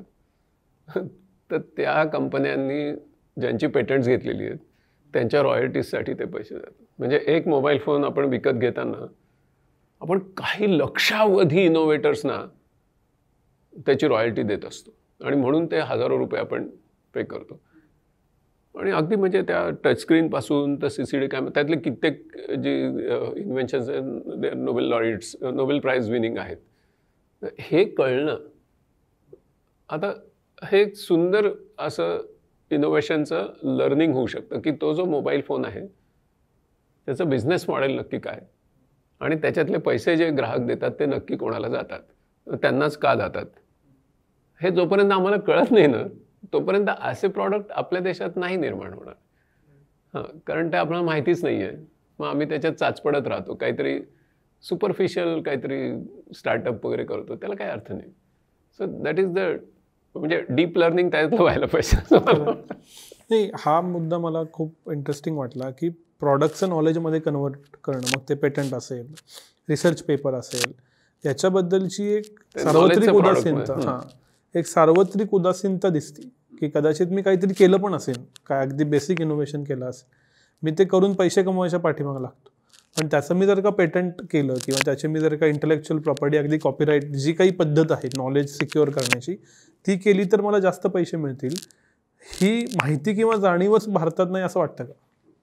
नाही, आता काही काही विद्यापीठाची तुम्ही टेलिव्हिजनवर पण जाहिराती बघत असाल तर ते सांगतात की आमचं विद्यापीठ श्रेष्ठ का आहे, तर आमची एवढी पेटंट्स आता रजिस्टर्ड आहेत, असं आता काही विद्यापीठांनी सांगायला सुरुवात केली त्यांच्या जाहिरातीमध्ये. म्हणजे हळूहळू हा बदल आता आपल्याकडे घडतोय. आपण तो वेगाने कसा घडवायचा हे म्हणजे आपण करायला पाहिजे. त्याच्यामुळे आता फॉर एक्झाम्पल की समजा कॉलेजेसना किंवा विद्यापीठांना रेटिंग देताना जर आता नॅशनल एज्युकेशन पॉलिसी काय म्हणते की you can become a research intensive university or you can become a teaching intensive university, अशा 2 त्यांनी कॅटेगरीज काढलेल्या. मग रिसर्च इंटेन्सिव्ह युनिव्हर्सिटी जर तुमची असेल तर तिचं असेसमेंट आणि ॲक्रिडिटेशन कशाच्या बेसिसवर होणार? तर मग तुम्ही असं म्हटलं पाहिजे की फंडामेंटल रिसर्च तर आवश्यक आहे, त्याच्याबद्दल वादच नाही, पण शेवटी तुम्ही त्याचं रूपांतर काही पेटंट्समध्ये तरी करू शकता का? तर मग तुम्ही आंतरराष्ट्रीय क्षेत्रामध्ये तुम्ही कम्पॅरेबल होता. नाहीतर मग तुम्ही रिसर्च करताय, काय चाललंय तुमचं आम्हाला काही कळत नाही आणि तुम्ही ग्रँट मागताय, असं होणार नाही. त्याच्यामुळे तुम्ही जर रिसर्च इंटेन्सिव्ह युनिव्हर्सिटी होणार असाल तर मग तुम्ही हे स्वीकारलं पाहिजे. असे काही मानदंड आपण निर्माण करायला पाहिजे, मापदंड निर्माण करायला पाहिजे, तर ते होईल. म्हणजे चायनाने एका वेळी ठरवलं की आपण एक वर्ल्ड क्लास रिसर्च युनिव्हर्सिटी करायची. त्यांनी 20 वर्षामध्ये, तर त्याला पेकिंग युनिव्हर्सिटी म्हणतात, बीजिंग नाही म्हणत, ते करून दाखवले. त्यांचे ते पेटंट्स तयार होतात त्या विद्यापीठात, ते आपल्या काही तुलनाच करू शकत नाही आपण. तशी काही राष्ट्रीय पातळीवर तशी धोरणं स्वीकारून की वर्ल्ड क्लास रिसर्च युनिव्हर्सिटीज आम्ही करणार. जसं पूर्वी आपल्याकडे IITs निघाल्या आणि तुम्ही जर मगाशी लिबरल आर्ट्सच्याबद्दल बोललात, तर IITs निघाल्या त्यावेळेला IITsमध्ये लिबरल आर्ट्स एज्युकेशन हे इंजिनिअरिंगमध्ये कंपल्सरी होतं. ओके, नंतर एक एक विषय आपण काढून टाकले आणि मग त्या पक्षाचे सुंदर पंख एक एक पिसं काढून टाकल्यानंतर मग आम्ही जाहीर केलं की आता हा उडू शकत नाही म्हणून. आपण जी आता सगळी चर्चा करतो यात एक मुद्दा पुन्हा येतो, ते म्हणजे या सगळ्याशी म्हणजे एज्युकेशनशी आणि काही प्रमाणात टेक्नॉलॉजीशी त्याच्या कॉन्व्हर्जनची धोरण खूप मॅटर करतं. म्हणजे नॅशनल एज्युकेशन पॉलिसी असेल, राज्याच्या पॉलिसी असतील, ॲटॉनॉमीच्या पॉलिसी असतील, हे सगळं त्या एका धोरणावरती, एका म्हणजे जी धोरणं बनतील त्या धोरणांवरती अवलंबून आणि त्याच्यावरती पुढच्या सगळ्या घडणाऱ्या घटना वाईट चांगल्या आहेत. बरोबर. तर आत्ता धोरणात्मक दृष्ट्या, धोरण या पातळीवरती, पॉलिसी या पातळीवरती अजून काय घडायला हवं असं तुम्हाला वाटतं? धोरणात्मक दृष्ट्या बऱ्याच गोष्टी घडायला पाहिजे, पण त्यातली अगदी मूलभूत अशी मी म्हणेन की आपल्याला बालशिक्षणामध्ये क्रांती केली पाहिजे. बरं, ओके. याचं कारण असं आहे की आपल्याकडे सर्वात दुर्लक्षित जर कुठलं असेल तर ते बालशिक्षण आहे. आता धोरणात्मक दृष्ट्या आपण जर बघितलं तर 2000 साली ज्यांना नोबेल प्राईज मिळालं इकॉनॉमिक्सचं, प्रोफेसर जे हेकमन फ्रेमवर्क ज्याच्यासाठी नोबेल प्राईज मिळालं, ते अगदी सोप्या शब्दात सांगायचं झालं तर ते खूप व्यामिश्र आहे. पण त्याचा थोडक्यात अर्थ असा आहे की दी अर्ली इनफ यू इन्व्हेस्ट, जेवढं लवकर तुम्ही गुंतवणूक कराल लहान मुलांच्या शिक्षणामध्ये, तेवढ्या प्रमाणात तुम्हाला higher will be the returns on investment. Heckman फ्रेमवर्कने दाखवलं आहे की आपल्यासारख्या देशामध्ये जर अशी गुंतवणूक आपण केली तर त्या देशाच्या अर्थव्यवस्थेला 13 ते 18% रिटर्न्स मिळतील. Can you imagine? 13 ते 18% रिटर्न्स. याचं कारण ती इन्व्हेस्टमेंट तुम्ही ज्यावेळी करता त्यावेळी ती तुम्ही सुपोषणावर करता. एक तर तुम्ही अशी काळजी घेता की निदान म्हणजे 1.75 किलोग्रॅमचा गर्भ जन्माला येईल, तिथपासून तुम्ही इन्व्हेस्टमेंट करायला लागतं. अर्ली इनफ यू इन्व्हेस्ट, म्हणजे त्याच्यामुळे तो अतिशय म्हणजे सशक्त असा तो जन्मालाच तिथून सुरुवात होते. मग तुम्ही सुपोषणावर करता, तुम्ही उदरभरणावर करता, तुम्ही आरोग्य रक्षणावर करता आणि तुम्ही शिक्षणावर करता. या 5 गोष्टी ज्यावेळी तुम्ही इन्व्हेस्टमेंट करता त्यामुळे तुमचे 13 ते 18% रिटर्न्स येतात. त्याचं कारण काय होतं? तर मग त्या देशामध्ये नवीन ज्ञानाची निर्मिती होते, त्याची पेटंट्स होतात, नॉलेज इकॉनॉमी तयार होते. म्हणजे आता साधी गोष्ट म्हणजे तुम्ही जर अमेरिकेकडे बघितलं, अमेरिकेचा जो GDP आहे त्याच्यातला 35% GDP हा कुठल्याही शेतातल्या पिकातून येत नाही, कुठल्याही फॅक्टरीतल्या उत्पादनातून येत नाही, कुठल्याही सेवा क्षेत्रातल्या सेवा वितरणातून येत नाही. मग येतो कुठून? तर तो येतो पेटंट्सवरच्या रॉयल्टीजमधून. अख्ख्या जगातले सगळे लोक 30 पेटंट्स वापरतात आणि त्यामुळे ती इकॉनॉमी तिथे आहे. हे आपण कधी समजूनच घेतलं नाही तर मग आपण लहान मुलांच्या शिक्षणात इन्व्हेस्टमेंट का करायची हे आपल्याला कळत नाही. आज महाराष्ट्रामध्ये 38,000 पहिली ते चौथीच्या शाळा या एक शिक्षकी शाळा आहेत. त्याला आम्ही कागदावर द्विशिक्षकी शाळा असं म्हणतो, पण त्याच्यातल्या एक जर स्त्री शिक्षिका जर समजा बाळणपणाच्या रजेवर गेल्या तर बदली शिक्षिका मिळायला प्रचंड वेळ लागतो. आणि तशा थोड्या थोडक्याने महाराष्ट्रात 38,000 शाळा आहेत तशा. हां, हे शहरातल्या मध्यम वर्गाला माहिती पण नसतं, हा शब्द पण माहिती नव्हतो. सिंगल टीचर स्कूल किंवा द्विशिक्षकी शाळा. नॅशनल एज्युकेशन पॉलिसीमध्ये एक वाक्य आहे फक्त की देशामध्ये 1,00,000 सिंगल टीचर स्कूल्स आहेत. एक वाक्य आहे फक्त. ओके. आता तिथे कितीतरी बिल गेट्स उमलायचे राहून जातात, तिथे कितीतरी स्टीव्ह जॉब्स उमलायचे राहून जातात, तिथे कितीतरी आईन्स्टाईन, कितीतरी राहून जातात. तुमचं लक्षच नाही त्यांच्याकडे. एक शिक्षक 4 वर्गांना एका खोलीत शिकवतो. अशा 1,00,000 शाळा आहेत भारतात. एकंदर भारतातल्या शाळांची संख्या 14 लाखाच्या आसपास आहे. त्यातल्या 1,00,000 अशा आहेत. आता मग अशा देशांमध्ये त्यांची इकॉनॉमी का मार खाते तुमच्या लक्षात आहे. कारण तुम्ही जर आता सगळं जग हे ब्रेन बेस्ड इकॉनॉमीकडे चाललंय, जर ब्रेनची डेव्हलपमेंट करण्यासाठी जे वय आहे ते बकमिन्स्टर फ्युलरने इतकं सुंदर म्हटलंय की all children are genius. We spend first 6 years of their life degeniusing them. कारण त्यांना आपण चांगलं खायला देत नाही, त्यांच्या आरोग्याकडे नीट लक्ष देत नाही आणि त्यांच्यासाठी सुंदर अशी अतिशय आनंददायक अशी लर्निंग एन्व्हायरमेंट करण्यामध्ये आम्हाला अपयश येतं. त्याच्यामुळे ते शिक्षणापासून दूरच जातात. भारताचा जो क्लायमेट ॲक्शन प्लॅन आहे गव्हर्नमेंट ऑफ इंडियाचा, you will be shock to know की त्याच्यात ग्रीन एनर्जी किंवा रिन्युएबल एनर्जीपेक्षाही जास्त महत्त्व कशाला दिलेलं आहे आपलं नेट झिरो कार्बन करण्यासाठी. तर भारताच्या 25% जिल्ह्यांमधल्या मुली, जे मागासलेले जिल्हे आहेत त्यातल्या मुली 12 वर्षाच्या आत वाचायला आणि लिहायला शिकल्या पाहिजेत. ही क्लायमेट ॲक्शन प्लॅनमधला घटक आहे. याचं कारण तरच आमचा म्हणजे जनन दर कमी होईल. नाही तर त्यांची लहान वयात लग्न होतात. त्या मुलीला वाचता येत नसलं की ती म्हणजे जे काही रूढींनी याच्याने त्याच्याने झालं ते होतं तिचं, ती पुढे जात नाही. आम्ही जर इन्व्हेस्टमेंटच केल्या नाहीत शिक्षणामध्ये तर हे होतं. मग अशा देशांना तुरुंग जास्त लागतात, अशा देशांमध्ये बेरोजगारी जास्त होते, अशा देशांमध्ये विषमतेचे प्रश्न निर्माण होतात, अशा देशांमध्ये गुन्हेगारी वाढते, अशा देशांमध्ये दहशतवाद वाढतो, अशा देशांमध्ये नक्षलिझम वाढतो. तर त्याच्यावर आम्ही प्रचंड खर्च करत राहतो. नंतर तुरुंग बांधतो, पोलीस यंत्रणा, एवढी न्यायालय, रोज त्याच्यात नवे नवे खटले, सगळं करतो आम्ही. म्हणजे थोडक्यात काय की आमचं इन्व्हर्टेड पिरॅमिड तयार होतं आणि त्याच्यामुळे त्या देशाची इकॉनॉमी एका इन्व्हर्टेड पिरॅमिडसारखी होऊन बसते. त्याच्यामुळे तुम्ही जर आपल्याकडे पण बघितलं की सर्वात जास्त प्रायोरिटी कशाला असते तर हायर एज्युकेशनला.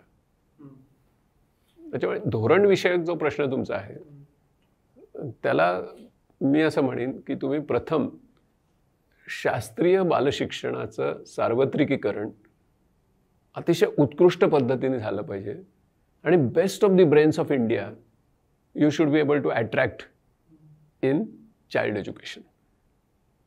तिथे पगार पण जास्त पाहिजेत. त्या आमच्या अंगणवाडीच्या ताईला आपण काय देतो, मग काय तुम्हाला मिळणार. तुम्ही जर त्याच्यामध्ये निवेशच कमी केला आहे तर निष्पत्ती ही कमीच येणार ना. काय तुम्ही करणार. तुम्ही जाऊन बघा अंगणवाड्या. मी आता कित्येक जिल्ह्यातल्या अगदी कोपऱ्यातल्या गावांमधल्या अंगणवाड्यांमध्ये फिरलो.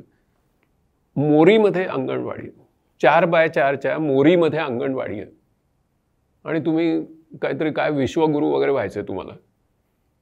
How can you become. Be realistic. आणि त्याच्यासाठी शास्त्रीय ज्ञान उपलब्ध आहे, पण आम्ही आमचं स्वतःचे काहीतरी फॉर्म्युले काढतो. एवढे मोठे नोबेल लॉरिएट आपल्या सगळ्या संशोधनांनी सांगतायत की काय करायला पाहिजे. तर त्याच्यामुळे माझ्या दृष्टीने अतिशय उत्कृष्ट गुणवत्तेचं शास्त्रीय बालशिक्षण याचं सार्वत्रिकीकरण जर केलं तर कमीत कमी खर्चात आपला देश हा समृद्ध देश होईल. इतका साधा फॉर्म्युला आहे, पण आपल्या देशाची प्रायोरिटी ही वेगळी आहे. तिथे आपला प्रश्न गुंतलेला आहे. म्हणजे आज आपण शिक्षणाविषयी बोलतोय म्हणून धोरणाविषयक मी त्याच्यातल्या सर्वात पहिल्या घटकाकडे तुमचं लक्ष केंद्रित करतोय. मग त्याच्यासाठी तुम्ही टेक्नॉलॉजी वापरून तिकडच्या बालशिक्षणामधले जे शिक्षक आहेत त्यांना अतिशय सुंदर तयार करू शकता, त्यांना समाजामध्ये प्रतिष्ठा देऊ शकता, गावामध्ये तशा प्रकारची जागृती घडवून आणू शकता. नाही तर मग ते गाव काय करतं, एक खूप खर्च करतं त्या मुलावर, साधारण 10-1 लाख रुपये एक मूल तयार होण्यासाठी जात आणि तो जवळच्या गावात मजूर म्हणून जातो. That's it. त्याच्यापेक्षा वरचं काम तो करू शकत नाही. त्याच्यामुळे भारत हा जगाचं वर्कफोर्स भारत देणार आहे. याचा अर्थ काय आहे? तर याचा अर्थ आम्ही असा लावायचा का की 3D वर्कर्स आम्ही जगाला पुरवणार. म्हणजे डेंजरस, डर्टी, डिफिकल्ट अशा प्रकारचं वर्क करणारे लोक आम्ही पुरवणार का डिसेंट अँड डिग्निफाईड वर्क करणारे लोक पुरवणार. हिअर इज अ म्हणजे हे डायव्हर्जंट अशा पॉलिसीज आहेत दोन. सध्याचं चालू ठेवलं तुमची पॉप्युलेशन जास्त आहे, you will produce dangerous, difficult, dirty, degraded अशा प्रकारचं वर्क. आणि हे इतक्या महत्त्वाने याला इतकं अधोरेखित करण्याचं दुसरं एक कारण आहे, ते तंत्रज्ञानातलं आहे. ते असं आहे की आर्टिफिशियल इंटेलिजन्सची जी आता घोडदौड चालू आहे, त्याच्याने काय होतं आहे की हे लोक जे करू शकतील, जसं युव्हल हरारीने एका ठिकाणी म्हटलं की इंडस्ट्रियल रिव्होल्युशनने एक वर्किंग क्लास तयार केला, आर्टिफिशियल इंटेलिजन्स एक अनवर्किंग क्लास तयार करणं. मग आता हे जे लोक आहेत हे नुसते शोषित, पीडित, वंचित, दुर्लक्षित, बेघर असे नुसते राहणार नाही आहेत, ते बेदखल होणार आहेत. आणि त्या बेदखल लोकांचं जे बर्डन असेल इकॉनॉमीवरचं, ते जो एलिट क्लास आहे त्याला घेताच येणार नाही. फ्रेंच रेव्होल्युशनमध्ये जशी परिस्थिती तशी निर्माण होईल.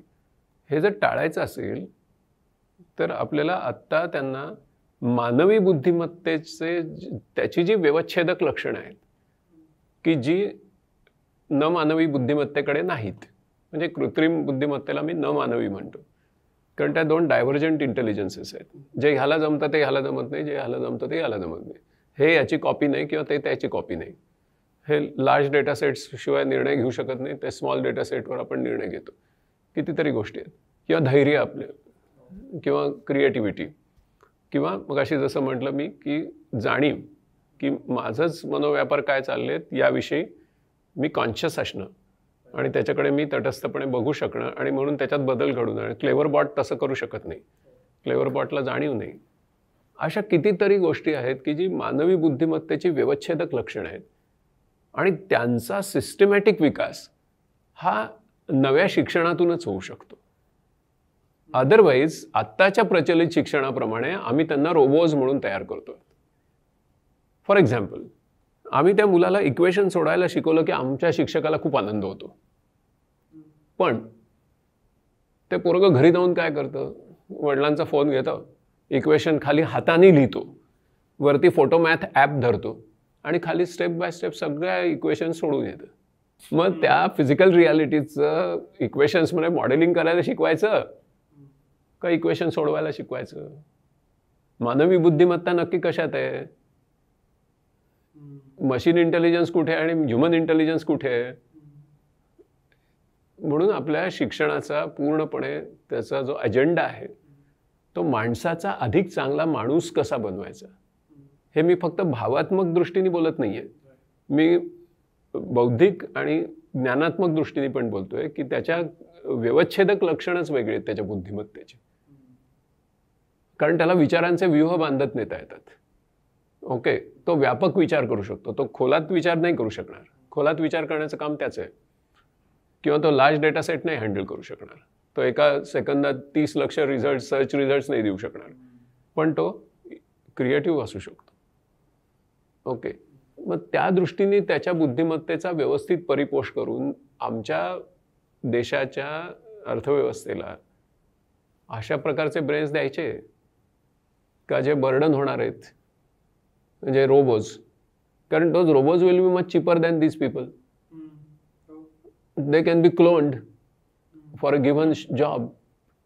आणि आत्ताच रोबोज अतिशय उत्तम पद्धतीने फुटबॉल मॅचेस खेळू लागलेले आहेत. म्हणजे they can work collaboratively, not just individually. Machine to machine, fourth generation, म्हणजे fourth industrial revolution, fifth industrial. So those things are happening around us. मग शिक्षणाचा गाभा काय, शिक्षणाचा अजेंडा काय सध्या चाललाय? तो की मी सांगतो ते लिहून घ्या, नंतर मी जी तुम्हाला सांगितली तशी उत्तरं लिहून दाखवा. तो मोठा गुन्हा आहे राष्ट्राच्या विरुद्ध. त्याला तुम्हाला हवं तर राष्ट्रद्रोह असं म्हणू शकता तुम्ही.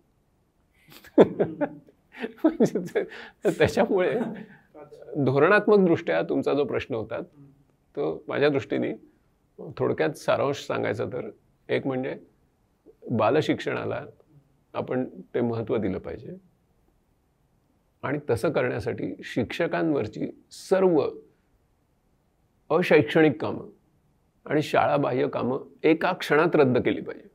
म्हणजे RTE जो कायदा आहे, राईट टू एज्युकेशन ॲक्ट, त्याच्यामध्ये सुद्धा बदल करावा असं माझं व्यक्तिगत मत आहे. राईट टू एज्युकेशन ॲक्टमध्ये 3 कामं शिक्षकांना तरीसुद्धा ठेवली आहेत: जनगणना, निवडणुका आणि आपत्ती निवारण.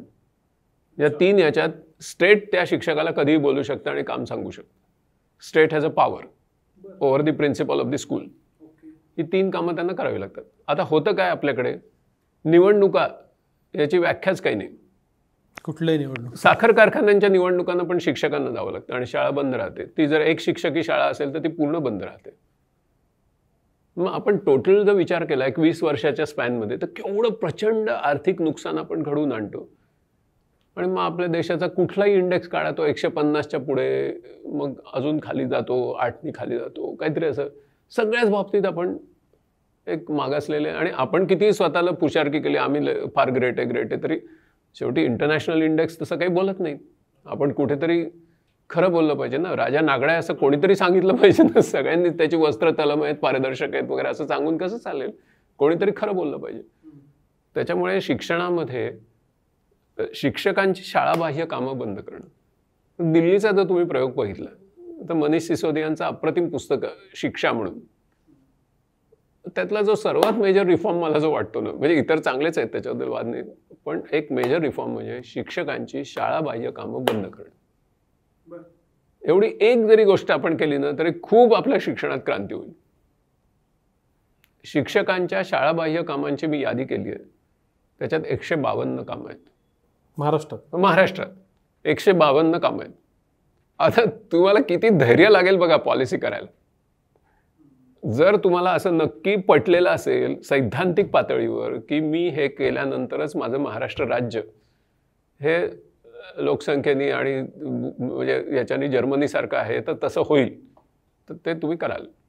जर तुम्हाला सैद्धांतिक पातळीवर हे पटलेलंच नसेल तर मग तुमच्या हातून काय बघ ठीक आहे चालू आहे तर मागील पानावरून पुढे चालू अशा पॉलिसीज चालू राहतात. त्याला काय. आणि आपल्या पॉलिसीचं पण मजेशीर असं आहे की तुम्ही त्या वाचल्या ना की तुम्ही त्याच्या प्रेमातच पडता. इतक्या सुंदर असतात पण म्हणजे ज्या आत्ता आहेत त्या, पण त्या अंमलबजावणीच्या पातळीवर पुन्हा दुसरा प्रॉब्लेम असतो. पण मी जे म्हणतोय त्या पॉलिसीचंच मुळात वेगळ्या मी तुम्हाला सांगू इच्छितोय. ज्या आत्ता आहेत त्याचं नीट तुम्ही हे करावं, कार्यान्वयन करावं, त्याच्याबद्दल वाद नाही. पण आपल्या पॉलिसीज या शास्त्रीय पायावर आधारलेल्या असल्या पाहिजे. आणि दुसरी गोष्ट काय आहे की एका साईडनी आर्टिफिशियल इंटेलिजन्सचं संकट येते, त्याला आपल्याला रिस्पॉन्स द्यायचा आहे, रिॲक्ट नाही करायचं, रिस्पॉन्स द्यायचा आहे. त्याच्यामुळे काय की असं शिक्षण पाहिजे की माझा प्रत्येक विद्यार्थी हा आर्टिफिशियल इंटेलिजन्स बरोबर एक टिकाऊ भागीदारी करू शकला पाहिजे. तो आर्टिफिशियल इंटेलिजन्स काही त्याचा शत्रू नाही, त्याचा स्पर्धक नाही, त्याचा विरोधक नाही, तो त्याचा भागीदार होऊ शकतो. आणि एक अतिशय उत्तम असं एक इकॉनॉमी आपण त्याच्यातून तयार करू शकतो. कारण अशा कितीतरी कॅपेबिलिटीज त्याच्याकडे आहेत की ज्या मला आता उदाहरणार्थ अगदी रिसेंटली एका लॅबोरेटरीमध्ये आर्टिफिशियल इंटेलिजन्स वापरून त्या शास्त्रज्ञांनी प्लॅस्टिक एका वीकमध्ये असं एन्झाईम शोधून काढलं की प्लॅस्टिक एका वीकमध्ये आपल्याला डिकम्पोज करता येईल. Not in centuries.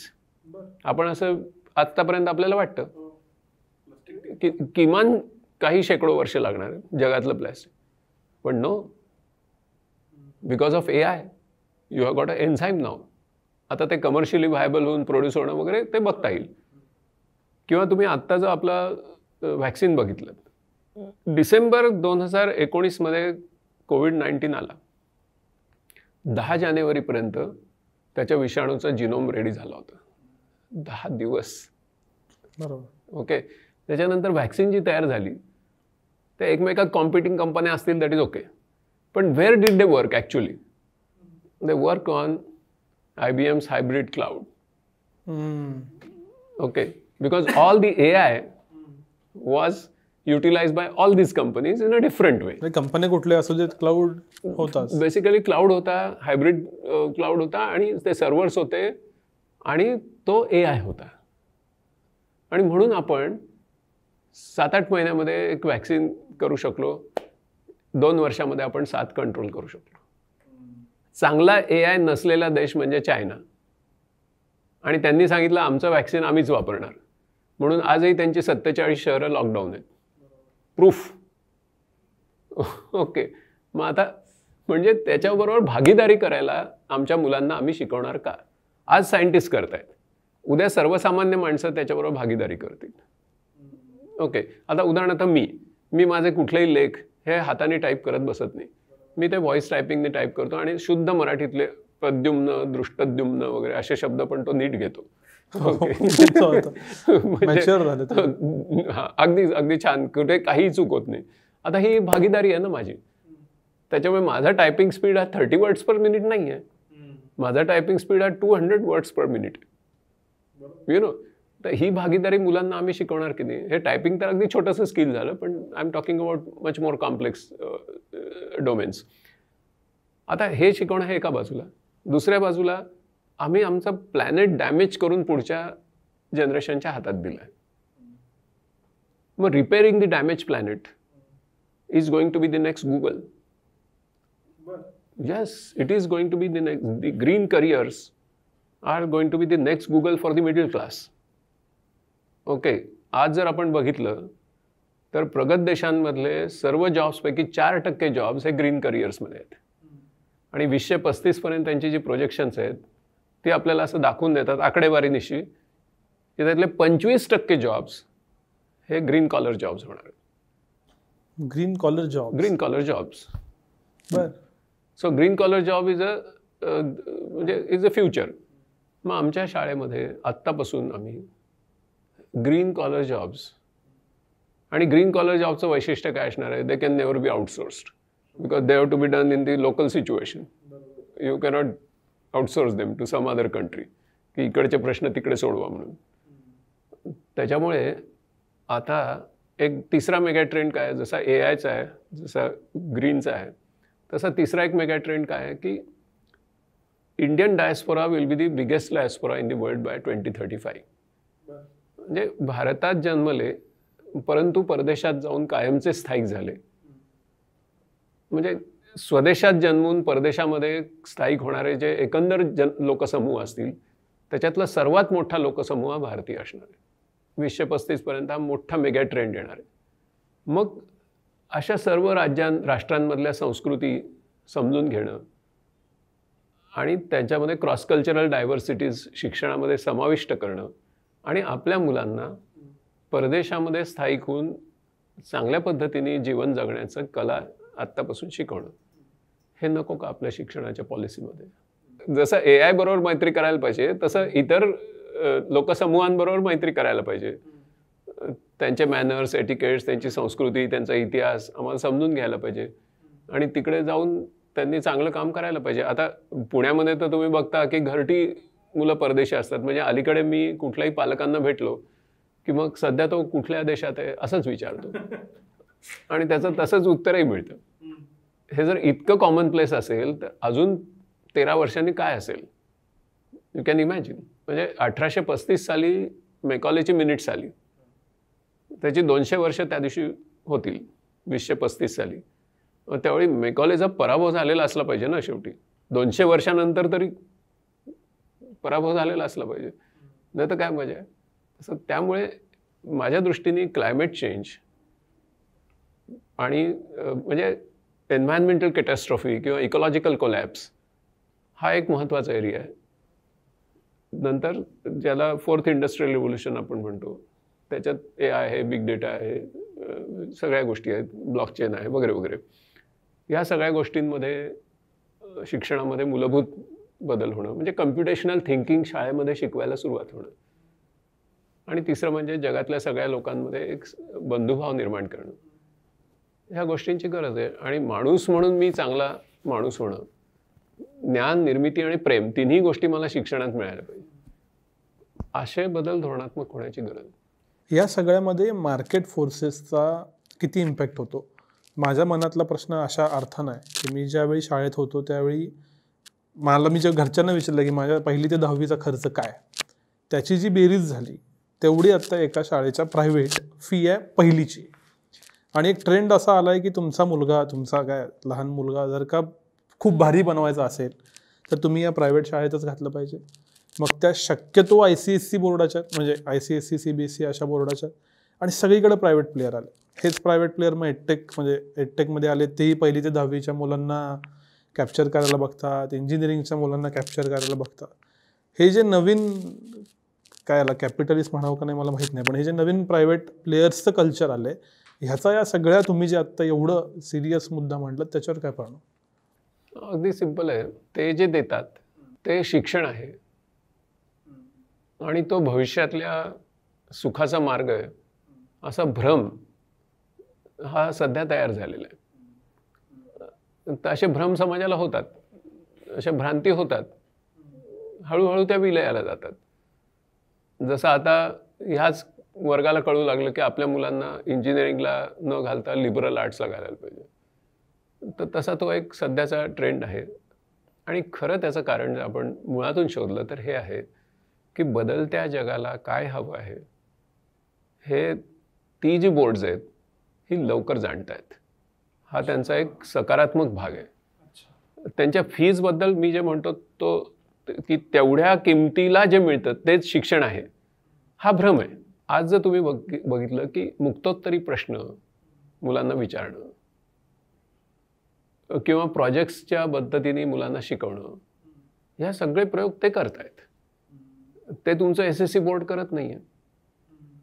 मग मी माझ्या मुलाला भविष्यासाठी तयार करण्यासाठी, फ्युचर रेडी बनवण्यासाठी आता इलाज नाही आहे माझा, म्हणून मी तिथे घालतो. मग त्यांना माहिती आहे की डिमांड भरपूर आहे आणि सप्लाय लिमिटेड आहे, म्हणून किमती वाढतात, मार्केट फोर्स. जर तुम्ही आपल्या शाळा जर बालशिक्षणापासून तशा केल्या तर कशाला लोक तिकडे जातील? प्रूफ, दिल्लीच्या शाळा.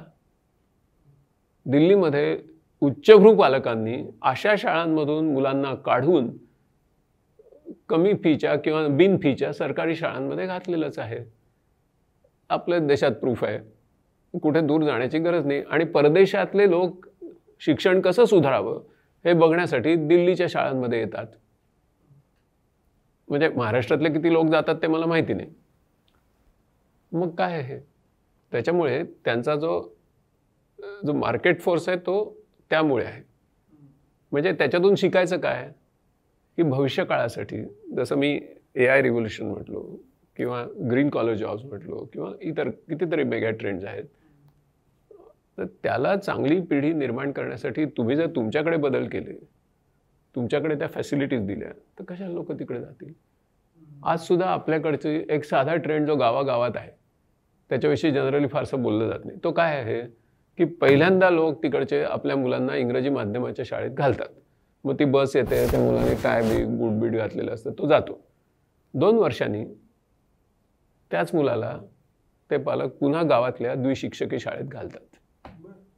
याचं कारण त्याला तो शिकतच नाही ना तिथे. मग त्यांच्या लक्षात येतं की आपण फसलो, हजारो रुपये खर्च केले, पण आपल्या मुलाला येत काहीच नाही. आता आपल्या गावातल्या मास्तरकडे घालू आणि मराठीत तो नीट शिकेल, आणि ती मुलं यशस्वी होतात पुढे. हा ट्रेंड आहे महाराष्ट्रात. कारण ज्ञानरचनावादी शिक्षण हे जिल्हा परिषदेच्या शाळांमध्ये हल्ली स्वीकारलं गेलं आहे. थोड्याफार फरकाने, कमी अधिक गुणवत्तेने ते चालू आहे. त्याच्यामुळे तिथे क्वायट रिव्होल्युशन घडतेच आहे. ती एक्सपिडाईट कशी करायची, ती वेगवान कशी करायची हे आपल्या हातात आहे. म्हणजे त्याच्यामुळे त्याचं सायन्स उपलब्ध आहे. कन्स्ट्रक्टिव्हिस्ट एज्युकेशन, कॉग्निटिव्हिस्ट एज्युकेशन, त्याचं सायन्स उपलब्ध आहे. त्याला आपल्याला जास्त भावात्मक करायला पाहिजे, कारण माणूस रोबो होता कामा नये, ही आवश्यकता आहे. ती करेक्शन करायला पाहिजे. पण हे आज घडतं आहे.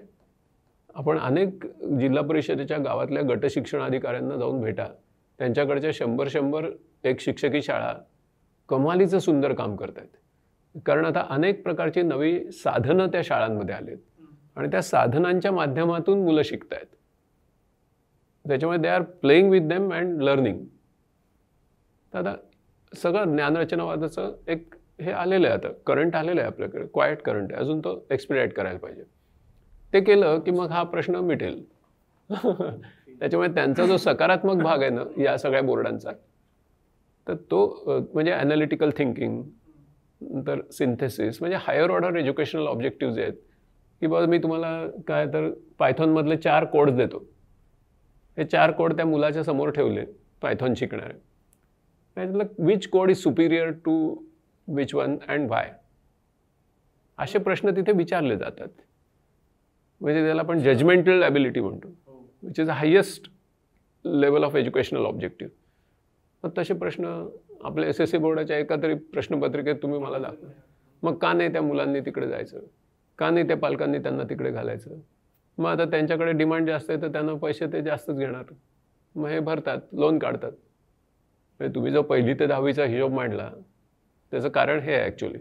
मुलाखतीच्या शेवटी हाच प्रश्न येतो की धोरणात्मक पातळीवर काम होत राहील, अशा चर्चा होत राहतील, बदल होत राहील, तो सावकाश होतो कायम. जो कुठलाही सामान्य नागरिक आहे, मग तो तरुण असू दे, IT असू दे, नॉलेज इकॉनॉमीतला असू दे किंवा पालक असू दे, त्यानं काय केलं पाहिजे? 1-2-3 स्टेप्स की बाबा हे तुम्ही तुमच्या लेवलला करा म्हणजे तुमचा मार्ग निदान सोपा. ॲक्शनेबल इन्साइट्स या सगळ्यातनं काय त्यांना घ्यावेत असं वाटतं?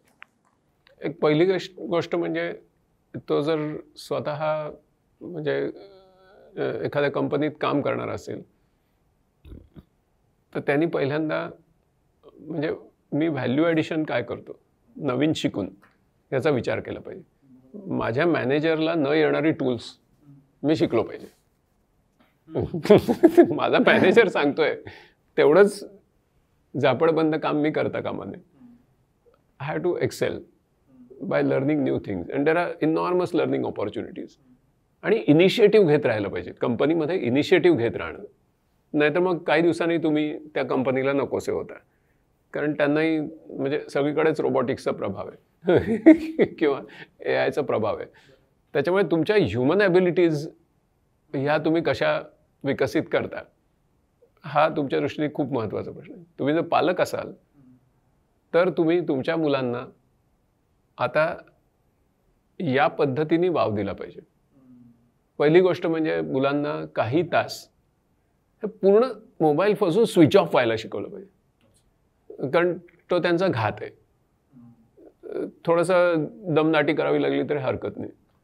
तुम्ही ज्या नाणावलेल्या शाळा म्हटलात त्यांनी हे केलेलं आहे. हां, switch off, not to do that and be human. So ती एक पालक म्हणून आत्ता सर्वात महत्त्वाची गोष्ट आहे, कारण गेली 2 वर्ष मुलांना त्याच्यातून शिकण्याची सवय लागल्यामुळे आता मुलं सारखं ते मागतात. आणि ती त्यावेळची एक काहीतरी एक गरज होती असं म्हणू आपण, पण त्याची काही गरज नाही आहे.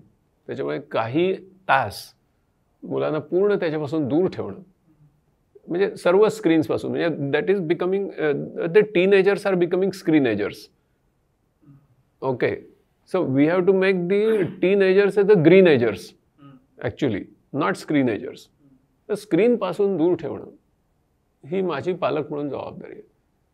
आणि as a member of the community मी कम्युनिटीचे प्रश्न सोडवण्याच्या ज्या काही घडामोडी घडत असतील त्याच्यामध्ये ॲक्टिव्ह पार्टिसिपेशन घेतलं पाहिजे.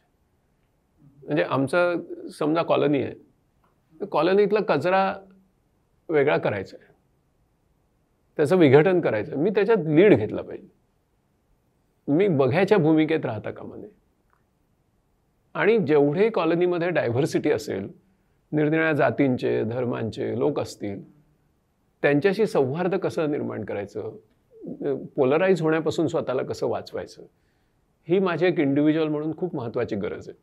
याचं कारण cloud has united us but algorithms are dividing us.